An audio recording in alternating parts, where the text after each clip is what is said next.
All right, so here we are in the studio today on the 12th. This is that jacket I was talking about. So this is the painting on the inside, right? And these paintings are based on the cartoons I did, the rug cartoons that I drew a while back. So that one, I drew these back in 2020. So that one, this jacket, has a painting that's based on this. It's based on this. It's not number 7, number 8. Salvia. It's a salvia. So on the inside of the jacket is the painting. On the outside of the jacket is an antique cross-stitch bench medallion in antique ribbon. And there's a pocket, denim pocket. This is what the problem is here. So when I was stitching the outside, see, this is the seam, and then it gets a graphic bias tape detail. When I top stitched that seam, so that on the inside, see, on the other side, you would see this, right? You see a black band, but on the inside, you'd see a triple zigzag stitch on that seam, right?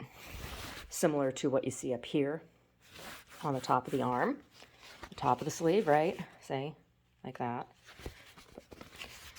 But I got that pucker there. Not that pucker. So I got to pull out all of this stitching. All of this stitching. Hopefully,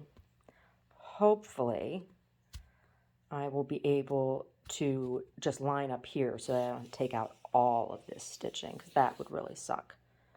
Hopefully, I'll be able to start here and stitch down the line when I take this out. So there's that. I have that going on here. And then talking about rugs. So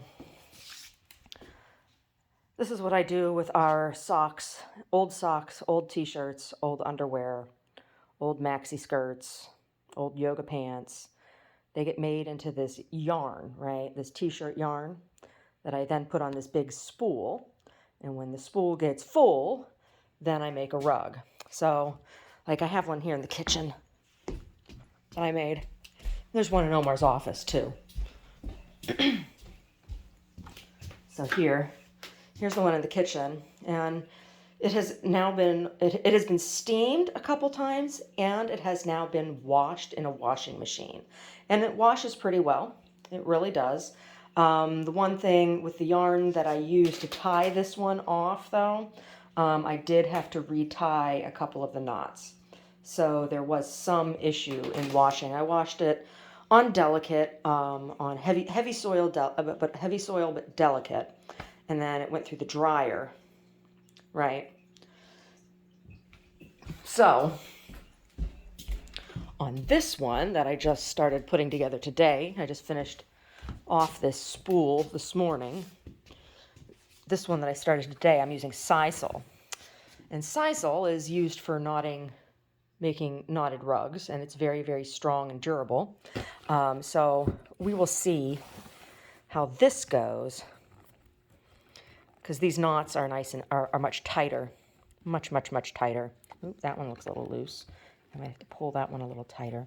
The only issue is that it is giving me a little bit of a blister on the inside of my finger here when I'm from pulling it. So just need to cut some more of these. So how do I do this, and why am I talking about this? I don't really feel like I would want to sell my old underwear and t-shirts or old underwear, t-shirts, and socks. And this is something that's fairly easy to do and that anyone can do. And lots of people have old underwear, t-shirts, and socks, right? Which would normally just end up in the landfill. So what I did, measured off evenly into this board and screwed in some screws. And then you tie on your whatever you're going to use to tie off with. Like I said, I'm using sisal. You could use cotton or any number of things. And then I just tie off, go back and forth, tying it, and then adding more sisal. So here's the original row of sisal ties, right? And here it ended off there. And then alternating, I added in new sisal ties, and it has ended off here. And so now I'm going to go back and I will tie in new sisal tie here, here, here, here, and I will continue. So the other two rugs I've made have been kind of square in shape. This one is going to be a long, narrow, more like a hallway runner kind of thing. And I'm thinking that this might go on the floor next to the bed in the bedroom, because I don't know how long it's going to be. I don't know how long it's going to turn out to be. We'll see. Because I've never done one this width, right?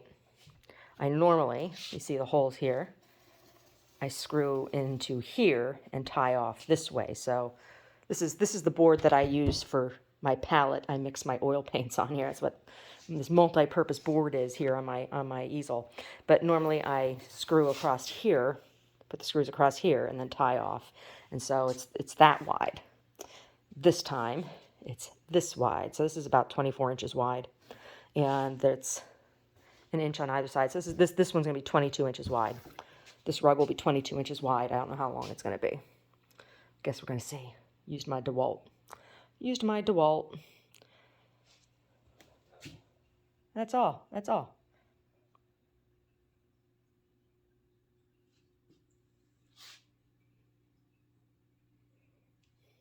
That's all. That's what's going on in the studio today. Take a break from the rug here in a minute to pull out these stitches. This jacket's going to be so cute. I can't wait. Super cute. Look at this. Isn't that cute? That's the back medallion. That's the back medallion. And the sleeve here. Look at the pocket. The pocket's super cute. Look at this. So this is some antique silk trim. Makes a triple pocket here across the side, front, and then the other side just has a double pocket. It doesn't have a triple pocket. It has a double pocket, so they're not identical. And then on the inside of the jacket, there's only painting on this side. There's not painting on the other side. It's just a stripe, right? And because over here it's the ribbon.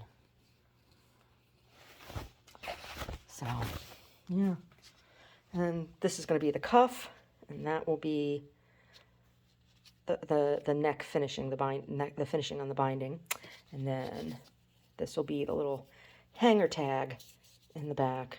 And I put these on the jackets because you put that over the neck of the hanger, and then the jacket won't fall off the hanger. Or you can use that to hang the jacket on a hook without pulling at or tearing at the back of the jacket. What do you think, Brody?